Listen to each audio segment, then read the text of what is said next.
علی بھائی اگلا سوال ہے، آج کل یورپ اور امریکہ میں کرونا وائرس کے پھیلاؤ کے خدشہ کے پیش نظر گرجوں میں نماز جمعہ کا سلسلہ شروع کیا گیا ہے، کیا ایک مسلمان گرجے میں نماز ادا کر سکتا ہے؟ سب سے پہلے تو میں خراج تحسین پیش کروں گا جی ایسے پریسٹس کو کہ جنہوں نے مسلمانوں کو اجازت دی ہے کہ گرجے میں آ کے وہ نماز جمعہ ادا کر سکتے ہیں۔ بڑی خوش دلی کا مظاہرہ انہوں نے کیا ہے۔ جہاں تک شرعی مسئلہ ہے تو پوری کی پوری زمین جو ہے وہ مسلمانوں کے لیے مسجد ہے، یعنی نماز کی جگہ ہے۔ یہ اس امت کی خصوصیت ہے۔ صحیح بخاری اور صحیح مسلم دونوں میں حدیث موجود ہے کہ اللہ کے محبوب صلی اللہ علیہ وآلہ وسلم نے فرمایا، مجھے اللہ تعالیٰ نے 5 ایسی کوالٹیز دی ہیں جو مجھ سے پہلے کسی پیغمبر کو نہیں دی۔ ان میں سے پہلی کوالٹی یہ ہے کہ پوری زمین میرے لیے سجدہ گاہ بنا دی ہے۔ میرے امتی جہاں پر بھی نماز کا وقت پائیں اس جگہ پہ نماز ادا کر سکتے ہیں۔ آپ صلی اللہ علیہ وآلہ وسلم سے پہلے یہ فیسلٹی نہیں تھی، بلکہ صرف مسجد میں ہی نماز ادا کی جاتی تھی، معبد کہہ لیں، کلیسا کہہ لیں، اور ایون وہ لوگ سفر پہ بھی جاتے تھے تو نمازیں جو ہیں وہ ان کو کاؤنٹ کر کے رکھتے تھے کہ جی فلاں نماز کا ٹائم جو ہے وہ نکل گیا تو اب یہ اتنی نمازیں میں چھوڑ چکا ہوں، اب یہ رہ گیا، اب یہ ہوگی۔ وہ ساری جمع تفریق کر کے نا جب سفر سے واپس آتے تھے تو وہ ان نمازوں کو ایک ہی دفعہ یکمشت پڑھ لیا کرتے تھے۔ یہ اس امت محمدیہ صلی اللہ علیہ وآلہ وسلم کی خصوصیت ہے کہ اللہ تعالیٰ نے ان کو یہ فیسلٹی دی ہے کہ وہ جہاں پر چاہے نماز ادا کر سکتے ہیں، الحمدللہ۔ البتہ ایکسیپشنز ہیں کچھ، جس طرح کہ سنن نبی داؤد کے اندر حدیث موجود ہے کہ نبی صلی اللہ علیہ وآلہ وسلم نے فرمایا کہ قبرستان اور حمام کے علاوہ پوری زمین مسجد ہے، یعنی آپ قبرستان میں نماز ادا نہیں کر سکتے اور حمام میں ادا نہیں کر سکتے۔ ظاہر ہے کہ وہ تو ادھر تو پاکی کا اہتمام کرنا، یعنی ٹوائلٹ کے اندر، یہ تو امپاسبل ہے آلموسٹ کہ آپ وہاں پہ نماز پڑھ سکیں۔ باقی اس کے علاوہ ساری جگہ آپ نماز پڑھ سکتے ہیں۔ ایک اور حدیث ہے سنن نسائی کے اندر، جامعہ ترمذی کے اندر، کہ نبی صلی اللہ علیہ وآلہ وسلم نے اونٹ کے باڑوں میں نماز پڑھنے سے منع کیا ہے اور بکریوں کے باڑوں میں نماز پڑھنے کی اجازت دیتی ہے۔ جہاں پہ بکریاں پالی جاتی تھی نا، تو جہاں پہ اونٹ پالے جاتے ہیں اونٹ کے باڑے میں نماز نہ پڑھی جائے۔ اونٹ کے لیے تو ایک علیحدہ سے پھر حدیث بھی ہے صحیح مسلم میں کہ جو اونٹ کا گوشت کھائے تو وہ وضو دوبارہ کرے گا۔ اونٹ کا معاملہ جو ہے وہ ذرا ڈیفرنٹ ہے۔ بکریوں کے باڑے میں نماز ادا کی جا سکتی ہے۔ اس سے یہ بھی بات پتہ چلی کہ بکریوں کا پھر پیشاب جو ہوگا یا ان کی مینگنیاں جو ہیں یہ پھر ناپاک نہیں ہوں گی۔ میں پاک کا لفظ نہیں بولتا، پھر وہ فوراً کہتے ہیں جی اگر پاک ہے تو کھا لیں۔ مولویوں کو تو اور کام بھی کوئی نہیں۔ کسی چیز کے پاک ہونے کا مطلب یہ نہیں کہ اسے کھایا جائے۔ اب تھوک بھی پاک ہے، بلغم بھی پاک ہے، پسینہ بھی پاک ہے، تو اس کا یہ مطلب نہیں پاک ہونے کا کہ اس کو کھایا جائے۔ پاک ہونے کا مطلب یہ ہوتا ہے کہ اس سے ناپاکی نہیں ہوتی۔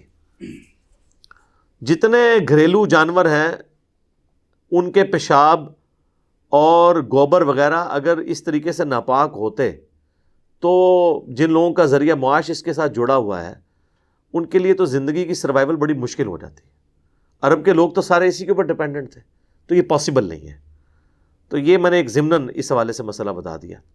اسی طریقے سے بخاری اور مسلم دونوں میں ایک حدیث ہے، نبی علیہ السلام نے فرمایا اپنے مرض الموت کے اندر، اما عائشہ کہتی ہیں جس مرض میں آپ کی وفات ہوئی تو آپ گھبراہٹ کی وجہ سے بار بار اپنے مبارک چہرے سے چادر ہٹاتے تھے اور فرماتے جاتے تھے لعن اللہ الیہود والنصارى، اللہ کی لعنت ہو یہودیوں پر اور نصرانیوں پر، انہوں نے اپنے اتخذوا قبور انبیاءہم مساجدہ، انہوں نے اپنے نبیوں کی قبروں کو سجدہ گاہ بنا لیا تھا۔ اور اما عائشہ کے الفاظ ہیں بخاری اور مسلم دونوں میں کہ اگر ہمیں یہ خطرہ نہ ہوتا کہ لوگ رسول اللہ کی قبر پہ سجدے کرنا شروع کر دیں گے تو ہم آپ صلی اللہ علیہ وآلہ وسلم کی مبارک قبر کو عام زیارت کے لیے، زائرین کے لیے کھول دیتے، چونکہ آپ علیہ السلام ہمیں موت کے وقت ڈرا رہے تھے اس چیز سے کہ لعنت ہو ان پر جنہوں نے نبیوں کی قبروں کو سجدہ گاہ بنایا، لہٰذا قبریں بھی سجدہ گاہ نہیں بن سکتی۔ صحیح مسلم میں ایک اور حدیث ہے قبروں پہ مت بیٹھو اور نہ ان کی طرف رخ کر کے نماز پڑھو۔ قبر کے اوپر نماز پڑھنا بھی منع ہے اور قبر کی طرف رخ کر کے بھی منع ہے۔ کیونکہ رخ کریں گے تو پھر ظاہر ہے کہ توحید کے معاملے میں ایشو آ جائے گا۔ البتہ یہ ہو سکتا ہے کہ آپ اگر ستھرا ہو تو پھر آپ نماز ادا کر سکتے ہیں، جس طرح کہ جب تک کعبہ فتح نہیں ہوا تھا اس وقت تک مسلمان قبلہ رخی نماز پڑھتے تھے اور قبلے کے اندر بت رکھے ہوئے تھے، لیکن قبلے کی جو باہر والی دیواریں ہیں وہ سترے کا کام کرتی تھی، لہذا نماز درست ہے۔ بخاری اور مسلم دونوں میں حدیث ہے کہ اللہ کے محبوب صلی اللہ علیہ وآلہ وسلم نے فرمایا کہ اپنے گھروں کو قبرستان مت بناؤ، اور اپنی نفلی نماز کا یعنی سنت موقدہ یا وتر یا غیر موقدہ اس کا کچھ نہ کچھ حصہ اپنے گھروں میں بھی پڑھا کرو، اسے قبرستان نہ بناؤ۔ تو اس سے دو باتیں پتہ چلی کہ نبی علیہ السلام نے اس گھر کو قبرستان سے تشبیہ دی ہے جہاں پر عبادت نہیں کی جاتی۔ اٹ مینز کہ قبرستان جو ہے وہ عبادت کرنے کی جگہ سجدے کے اعتبار سے، نمازوں کے اعتبار سے نہیں ہے۔ ویسے آپ وہاں جا کے دعا کر سکتے ہیں، آپ اللہ کی حمد بیان کر سکتے ہیں، درود شریف پڑھ سکتے ہیں، قرآن شریف پڑھ کے مردوں کو نہیں بخشنا، لیکن آپ قرآن شریف پڑھ کے اللہ کے حضور قرآن کا وسیلہ تو پیش کر سکتے ہیں، لیکن سجدہ گاہ نہیں اسے بنا سکتے۔ اور دوسرا اس سے یہ بھی پتہ چلا کہ اس میں اس طرف بھی اشارہ ہے کہ جس طرح قبرستان میں جو شخص چلا گیا اب وہ کوئی نماز نہیں پڑھ سکتا، وہ اپنے نامہ اعمال میں اب مرنے کے بعد سوائے صدقہ جاریہ کوئی چل رہا اس کی زندگی میں کیا ہوا وہ آگے چلتا رہے تو چلتا رہے، وہ خود اب نماز نہیں پڑھ سکتا۔ جیسے مردے نماز نہیں نہ پڑھ سکتے، اس طرح اپنے گھروں کو بھی مردہ خانہ نہ بناؤ۔ جس طرح کہ بخاری و مسلم میں حدیث ہے کہ جو اللہ کا ذکر کرتا ہے وہ زندوں کی مثال ہے، اور جو ذکر نہیں کرتا وہ مردوں کی مثال ہے۔ تو نماز پھر اب اتنی ساری حدیث کی روشنی میں ہمیں پتہ چلا کہ بھئی ناپاکی والی جگہ تو یہ تو انڈرسٹوڈ ہے، ناپاکی والی جگہ کوئی بھی ہوگی وہاں پہ نماز نہیں ہوگی۔ اور جس جگہ کا ناپاک نہ ہونا، کسی جگہ کا ناپاک نہ ہونا آپ کے علم میں نہیں آیا نا تو آپ اسے پاک ہی تصور کریں گے، یہ نہیں کہیں گے کہ ہو سکتا ہے یہ ناپاک ہو۔ عموماً بارش کے اوپر بھی آپ جب سواری پہ نکلتے ہیں موٹر بائک کے اوپر یا سائیکل کے اوپر تو بعض اوقات راستے سے گیلی مٹی لگ جاتی ہے جسم کے اوپر، یہ چھینٹے لگتے ہیں بارش کے، تو یہ اس صورت میں ناپاک ہوں گے جب کبھی کوئی گٹر کا پانی اس کے ساتھ مکس ہو جائے اور پھر وہ پانی آپ کے کپڑوں کے اوپر پڑے۔ ادروائز عام مٹی جو ہے وہ پاک ہے، وہ گیلی ہو کے بھی پاک ہوگی۔ صحیح بخاری اور مسلم دونوں میں حدیث ہے، نبی علیہ السلام نے رمضان کی ایک رات میں جب نماز پڑھائی تھی تو اصحاب کہتے ہیں جب آپ نے سلام پھیرا تو نماز کے دوران چونکہ بارش ہوئی ہوئی تھی رات پوری آلموسٹ، تو جب آپ نے چہرہ انور ہماری طرف کیا تو آپ کے ماتھے پہ کیچڑ کا نشان تھا، تو آپ نے گیلی جگہ پہ یعنی سجدہ ڈائریکٹ مٹی کے اوپر کیا۔ تو مٹی گیلی ہونے سے کوئی ناپاک نہیں ہو جاتی جب تک کہ خود وہ ناپاکی والی جگہ نہ ہو۔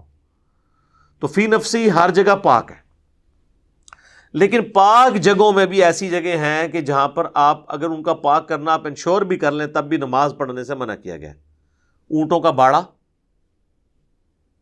حمام، قبرستان۔ ہاں بعض اوقات مساجد جو ہیں وہ قبروں کے ساتھ ایڈجسنٹ ہوتی ہیں، تو وہ آپ قبرستان میں نماز نہیں پڑھ رہے ہوتے، وہ مسجد کا ایک ٹکڑا اس کے ساتھ ایڈجسنٹ ہے، وہاں پہ نماز پڑھنا درست ہوگی۔ ہم یہ جو مزارات کے اوپر مساجد بنانے کی مخالفت کرتے ہیں وہ اس اعتبار سے کرتے ہیں کہ مساجد کی جگہ وہ نہیں ہے مزارات کے اوپر جا کے مسجدیں بنا دی جائیں اور اس کے یعنی اس بزرگ کی تعظیم کی خاطر یہ سارے معاملات آگے لے کے چلے جائیں۔ نبی علیہ السلام کی جہاں تک قبر مبارک کا تعلق ہے تو وہ اس کے اوپر کوئی مسجد نہیں بنائی گئی، بلکہ مسجد نبوی پہلے سے موجود تھی اور اس کے ساتھ حجرہ عائشہ میں نبی علیہ السلام کو دفن کیا گیا۔ یہ تو بعد میں ایکسٹینشن کے دوران وہ اتنا حصہ مسجد کے اندر آ گیا، نبی علیہ السلام نے یا صحابہ کرام نے اس کو مسجد کا حصہ نہیں بنایا ہوا تھا، لہٰذا اس کی مثال دینا جو ہے وہ بالکل 100% غلط ہے۔ تو آپ گرجے کے اندر بھی نماز پڑھ سکتے ہیں۔ سوال چونکہ گرجے کا ہوا تھا تو اب گرجے کی ممانعت تو اس میں کہیں نہیں آئی ہے، نہ تو گرجا قبرستان کے اندر لائی کرتا ہے، نہ حمام کے اندر لائی کرتا ہے، نہ اونٹوں کے باڑے کے اندر لائی کرتا ہے۔ البتہ ایک کباہت ہو سکتی ہے کہ اگر گرجے کے اندر مورتیاں رکھی ہوئی ہوں، مجسمے رکھے ہوئے ہوں، تو پھر ان مجسموں کی طرف رخ کر کے تو آپ نماز نہیں پڑھ سکتے، یا تو اس کے آگے پھر اس وقت کچھ پردہ وغیرہ ڈالا جائے، جس طرح بھی آپ کو پتہ ہے کچھ عرصہ پہلے ترکی کے پریزیڈنٹ نے آیا صوفیہ کو نماز کے لیے کھولا تھا، اس پہ میری ڈیٹیل ویڈیو آئی تھی، ہماری اس پہ کچھ ریزرویشن بھی ہے۔ باقی اوورال ہم ان کے اخلاص میں شک نہیں کرتے، تو اس میں بھی آلموسٹ بہت بڑے بڑے لیول کی نا تصویر نما مجسمے بنے ہوئے ہیں جیزس کرائسٹ کے، وہ انہوں نے ختم نہیں کیے، کیونکہ وہ فی الحال تو انہوں نے نماز کے لیے کھولا ہے، نماز کے اوقات میں اس کے آگے وہ پردے ڈال دیتے ہیں، عام حالت میں وہ میوزیم بھی ہے، وہاں پہ غیر مسلم بھی جاتے ہیں، مسلمان بھی جاتے ہیں، ظاہر ہے ان کی اتنی زیادہ انکم ہے ٹورزم کی اس کے ذریعے، تو وہاں پہ وہ پردہ لٹکا دیتے ہیں۔ تو اس طریقے سے اگر کسی گرجے میں مسلمانوں نے یورپ اور امریکہ میں کرونا کے ایشو کی وجہ سے نماز پڑھنی پڑ رہی ہے، تو پھر کم از کم اس چیز کا اہتمام کریں کہ آپ کے ایٹ لیسٹ سامنے کوئی مجسمہ نہیں ہونا چاہیے، اگرچہ ہماری نیت تو نہیں ہوگی اس کی عبادت کرنے کی، لیکن یہ چیز اسلام میں ناپسندیدہ ہے، اور یہی وہ مین وجہ تھی جس کی وجہ سے تصاویر کی مذمت آئی ہے، جو تعظیم کے لیے تصاویر بنائی جاتی ہیں یا مجسمے بنائے جاتے ہیں۔ عام اگر کسی نے اپنے کوئی البم میں تصویر لگائی ہوئی ہے، بے پردگی نہ کرے، کسی دوسرے کو نہ دکھائے اپنی فیملی کی پکچر، صرف خود اپنے البم کے طور پہ ہے تو اس میں کوئی حرج نہیں ہے، ایون گھر میں لٹکی بھی ہوں تو کوئی حرج نہیں ہے۔ جو تصاویر عبادت کے لیے لٹکائی جاتی ہیں یا ان کو رسپیکٹ دی جاتی ہے، ان کے اوپر ہار ٹانگے جاتے ہیں، پیروں فقیروں کی تصویریں بھی لوگوں نے رکھی ہوئی ہوتی ہیں، ان تصویروں کی مذمت ہے۔ تو ایسا گرجا جس کے اندر اس طرح کے مجسمے ہوں، تو پھر آپ اس کے آگے پردہ لگا کے پھر آپ نماز پڑھیں۔ تو اللہ کرے کہ اس طرح کے گرجے مسلمان خرید کے اس کو مسجد کے لیے وقف کریں، کئی جگہ پہ بھی کر رہے ہیں، یورپ میں بھی، امریکہ کے اندر بھی، آسٹریلیا میں بھی کئی ایک پرانے گرجے، چونکہ اب کرسچنس تو اس طرح پریکٹسنگ نہیں رہے ہیں، تو مسلمان خرید کے ان کو مساجد کے طور پر کنورٹ کر رہے ہیں۔ تو یہ ایک کولڈ وار ہے جو مسلمان ون کر رہے ہیں وہاں پہ۔ بہرحال یہ حوصلہ ہے جی گوروں کا کہ اگر وہ اپنے گرجوں میں آنے کی اجازت دیتے ہیں کسی کو، تو مسلمانوں کو بھی تھوڑا پھر حوصلہ پیدا کرنا چاہیے۔ آپ دیکھیں کہ یورپ میں، امریکہ میں آپ گرجوں کے باہر سٹال لگا سکتے ہیں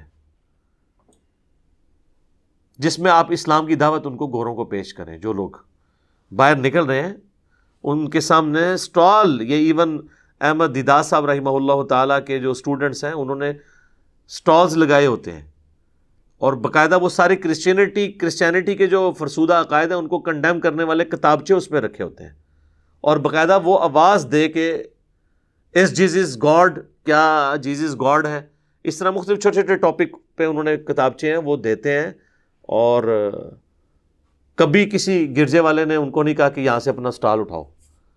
یہاں آپ مسلمانوں میں سنی شیعہ کی مسجد کے باہر، شیعہ سنی کی مسجد کے باہر، بریلوی دیوبندی دونوں ایک روحانی ابا جی کی اولاد، دونوں حنفی، ایک دوسرے کی مساجد کے باہر سٹال نہیں لگا سکتے۔ اہل حدیث ان کے باہر نہیں لگا سکتے، یہ اہل حدیث کے باہر نہیں لگا سکتے۔ میں آپ کو بتا رہا ہوں ٹالرنس ادھر کیا ہے، غیر مسلم کو تو چھوڑ دیں، وہ تو اتنی ٹالرنس رکھتے ہیں اس حوالے سے۔ تو گرجے میں نماز درست ہوگی، کوئی اور شرعی معاملہ نہیں ہے۔ باقی یہ جو ہمارے علماء نے فتاویٰ لکھ دیے ہیں نا کہ جی وہ مکروہ تحریمی ہے، واجب الاعادہ ہے، تو ظاہر ہے یہ تو فتوے ہیں ان کے فتوے تو اس سے بھی آگے ہیں۔ احکام شریعت میں اعلیٰ حضرت نے تو لکھا ہے کہ وہابیوں کی نہ نماز ہے، نہ ان کی اذان ہے، نہ ان کی مسجدیں مساجد ہیں، ٹھیک ہے۔ اور یہ انہوں نے ملفوظات کے اندر، ان کے بیٹے نے ملفوظات نقل کیے ہیں، اور احکام شریعت میں انہوں نے یہاں تک لکھا ہے کہ یہود و نصارہ کا ذبیحہ حلال ہے، لیکن وہابیوں کا، دیوبندی اور اہل حدیث کا ذبیحہ بھی حرام ہے۔ تو یہ آپ کس لیول پہ ان کو مان رہے ہیں، آپ دیکھیں، یعنی یہود و نصارہ سے بدتر۔ جب آپ یہود و نصارہ سے ان کو بدتر مان رہے ہیں تو پھر آپ نے کہاں پہ ٹالرنس شو کرنی ہے؟ یہ تو ہم نے باقاعدہ یہ کہا کہ آج کل یہ انہوں نے صرف ہمارے اس پلیٹ فارم کی دعوت سے ڈر کے یہ لوگ بظاہر اکٹھے ہوئے ہیں، اندر سے تو کوئی اکٹھے نہیں ہے، یہ ایک دوسرے کے بہت سخت خلاف ہیں، کیونکہ ان کے بڑوں نے جتنی بڑی دراڑیں ڈالی ہیں نا، آج ان دراڑوں کو فل کرنا آلموسٹ امپاسبل ہے۔ اب دیکھیں نا، جب اعلیٰ حضرت نے حسام الحرمین میں 1905 میں کتاب لکھ کے، حرمین کی تلوار اس کتاب کا نام رکھ کے، آلموسٹ 4 علماء دیوبند اور 5واں غلام احمد قادیانی دجال، ان کو کافر ڈکلیئر کیا، اور اس کو کنکلوڈ کرتے ہوئے لکھا کہ ان کے کفر میں شک کرنے والا بھی کافر، یعنی تمام دیوبندی کافر، ان کو شک نہیں، ان کو تو یقین ہے کہ ان کے بزرگوں نے کفر نہیں کیا، اور لکھا کہ اجماع ہے۔ اس کے جواب میں 1906 میں حسام الحرمین کے جواب میں المہند علی المفند لکھی خلیل احمد سہارنپوری نے، اس میں انہوں نے ایک تو کتاب کا نام ہی آپ دیکھ لیں، ہند کی تلوار ایک سٹھیائے ہوئے بابے کے اوپر، احمد رضا بریلوی صاحب، اور اس میں لکھا کہ احمد رضا بریلوی اور ان کی پوری جماعت ایک شیطانی لشکر ہے جو ہم علماء دیوبند رضی اللہ عنہم، 14ویں صدی کے علماء کو رضی اللہ عنہم کہا، پر حملہ آور ہو گئے ہیں. اور اس میں انہوں نے کنکلوڈ کرتے ہوئے یہاں تک لکھا کہ جس طرح انبیاء پر شیاطین حملہ آور ہوتے تھے نا، اس طرح ہمارے علماء دیوبند رضی اللہ عنہم کے اوپر یہ رضی اللہ عنہ میں نہیں کہہ رہا، انہوں نے کہا ہے حملہ آور ہوئے میں. تو یہ اتنی بڑی بڑی دراڑیں ان کی. یہ ان کی بات کر رہا ہوں جو دونوں حنفی ہیں، چند ایک مسائل میں اختلاف ہے. پرانے سارے بزرگ ان کے، ایون یہ آپ سمجھ لیں 13ویں صدی تک کے سارے بزرگ کامن ہیں. اب ابن عابدین شامی کا فتاوی شامی دیوبندی بھی پڑھتے ہیں اور بریلوی بھی پڑھتے ہیں. اس وقت تک سارے اکٹھے تھے. ایک بس وہ دیوبند مدرسہ بنا اور منظر الاسلام بریلی میں مدرسہ بنا اور یہ تفریق شروع ہوگی. پیچھے سب کچھ ہے اور آپس میں آپ دیکھیں ایک دوسرے کو مسلمان بھی نہیں سمجھ رہے. اور جب ہم یہ کہتے ہیں نہیں ہم اپنے آپ کو مسلمان سمجھتے ہیں، میں نے کہا یار اس طرح تو مسئلہ نہیں حل ہوگا. آپ یہ کہیں کہ ہمارے جو مخالف فرقہ جو عقیدے رکھتا ہے اور جو ان کے بزرگوں نے ان کو عقیدے بتائے ہیں، یہ انہی عقیدوں کے ساتھ اگر دنیا سے چلے گئے تو ایک نہ ایک دن اپنا عذاب بھگت کے جنت میں چلے جائیں گے، تو پھر مانیں گے نا. یہ ڈپلومیٹک سٹیٹمنٹ دیتے ہیں کہ اگر شرک نہ کیا ہو. وہ تو سر اگر اہل حدیث کہہ رہے ہیں نا کہ اگر بریلویوں نے شرک نہ کیا ہوا تو وہ جنت میں جائیں گے، تو بریلوی بھی آپ کے بارے میں یہی کہیں گے کہ اگر اہل حدیث گستاخ رسول نہ ہو تو وہ اب اہل حدیث ڈھونڈنا پڑے گا جو گستاخ رسول نہ ہو بریلویوں کی نظر میں.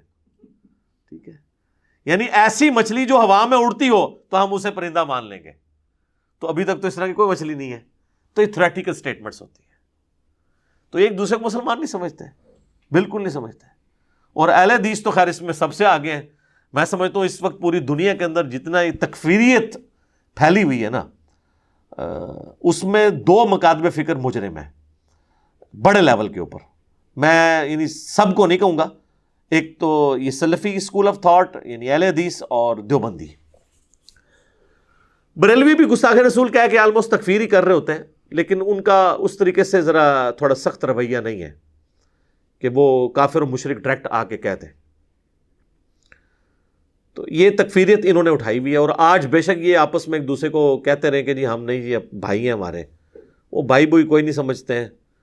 اور جو علماء یہ بھائی ہونے کا دعویٰ کر رہے ہیں، ان کے ابا جان نے جو کتاب لکھی ہے البریلویہ، اس کے اندر تو انہوں نے کوئی بری چیز چھوڑی نہیں ہے جو احمد رضا بریلوی اور ان کے فالورز کی طرف منسوب نہ کی ہو. بعض اوقات جھوٹی باتیں منسوب کی.